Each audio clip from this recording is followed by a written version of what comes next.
Frequency count और encoding, ये क्या बोलता है कि भाई replace each category with the frequency of its occurrence in data set. So let's say इस डेटा सेट में मैंने D1S फीचर ऑलरेडी बना चुके हैं या इनको प्री प्रोसेस कर चुका है, बस मेरे पास आई कलर बाकी है।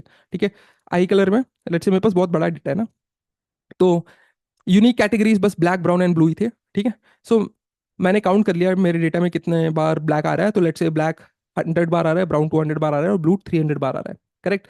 सो जहां जहां ब्लैक लिखा है वहां वहां पे 100 लिख दो, जहां जहां ब्राउन लिखा है वहां वहां 200 लिख दो, जहां जहां ब्लू लिखा है वहां 300 लिख दो, सो ऑन। सो बेसिकली मैंने इनकी जगह इनकी फ्रीक्वेंसी को लिख दिया।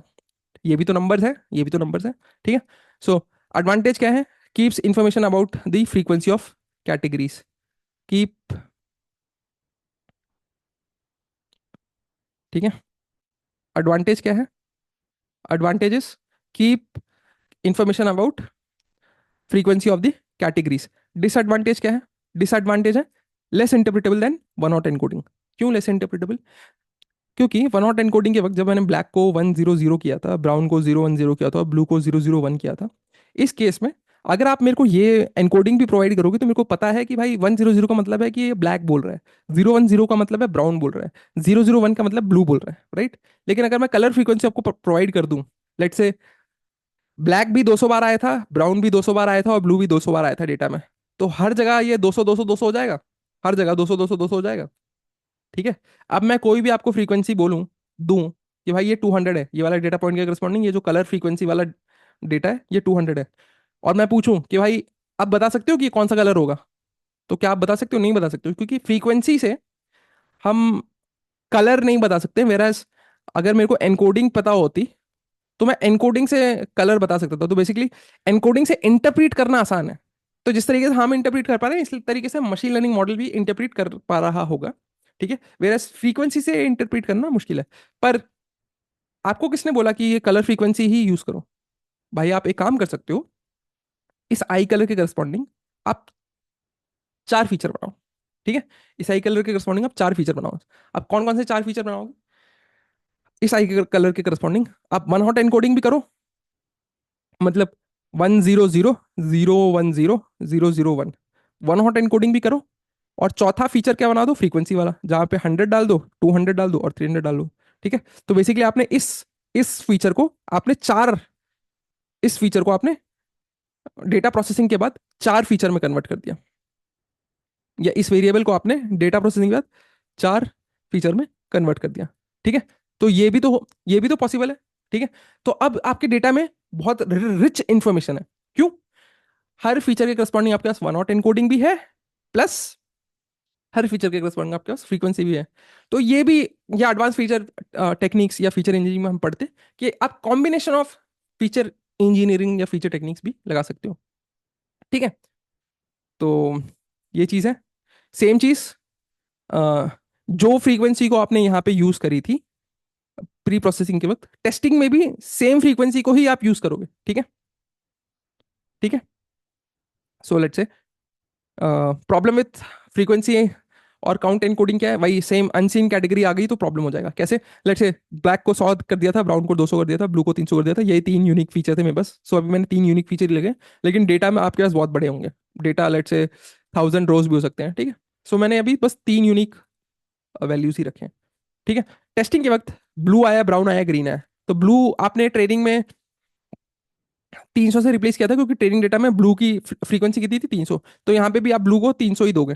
ठीक है, ब्राउन की यहाँ पे फ्रीक्वेंसी कितनी थी, 200, तो टेस्टिंग में भी ब्राउन की 200 करोगे। करेक्ट, आप टेस्टिंग डेटा में नहीं देखोगे कि भाई ब्राउन कितने बार आ रहा है, ट्रेनिंग में आपने जो फ्रीक्वेंसी निकाली थी वो उसी से रिप्लेस करोगे। अब ग्रीन यहाँ पे अननोन है, ग्रीन यहाँ पे अननोन है। अब ग्रीन के लिए क्या करोगे, पहला तरीका, भाई एक डिफॉल्ट वैल्यू हमेशा असाइन कर लो। ठीक है, कि भाई अनसीन कोई भी अनसीन कैटेगरी आए तो हम उसको वो डिफॉल्ट वैल्यू दे देंगे। तो डिफॉल्ट वैल्यू किस तरीके से असाइन कर सकते हो, या तो 0 दे दो, या तो -1 दे दो, या तो ग्लोबल एवरेज दे दो। ग्लोबल एवरेज मतलब ये जो 3 यूनिक कैटेगरीज थी इनका एवरेज, मतलब 100 + 200 + 300/3 मतलब 200। ठीक है, या तो 0 दे दो। तो अब दो, सब में वही घाटा है, 0 देने से ये है कि भाई अगर आप 200 दे दोगे तो ये है कि भाई ये ग्रीन तो मेरे ट्रेनिंग डेटा में कहीं आया ही नहीं था। ठीक है, अब जब टेस्टिंग डेटा में आ रहा है तो मैं उसको 200 दे रहा हूँ। फ्रीक्वेंसी एनकोडिंग का मतलब क्या था कि भाई वो कितने बार मेरे डेटा में आ रहा है, कितने बार मेरे डेटा में आ रहा है। अब वो जितने बार मेरे डेटा में आ रहा था, मैंने तो वेरिएबल्स को उतनी ही वैल्यू देनी है। ठीक है। अगर मैंने ग्रीन को 200 यहाँ पे दे दिया, तो मैं कह रहा हूँ कि भाई ग्रीन 200 बार आया है, पर ग्रीन तो 200 बार आया नहीं है। ठीक है। पर वही है कि हमने ये सोचा था कि भाई एक डिफॉल्ट वैल्यू असाइन करेंगे, जिसमें कि एक तरीका है कि ग्लोबल एवरेज से असाइन कर दो, तो या तो 200 कर सकते हैं इसको, या तो एक तरीका है कि या तो जीरो ही दे दो, कि हम बोलेंगे कि भाई ग्रीन आज तक आया ही नहीं है, ग्रीन आज तक आया ही नहीं है। ठीक है, ग्रीन आज तक आया ही नहीं है। ठीक है। या तो फिर क्या तरीका हो सकता है, सेम अनसीन वाला, अनसीन वाला तरीका।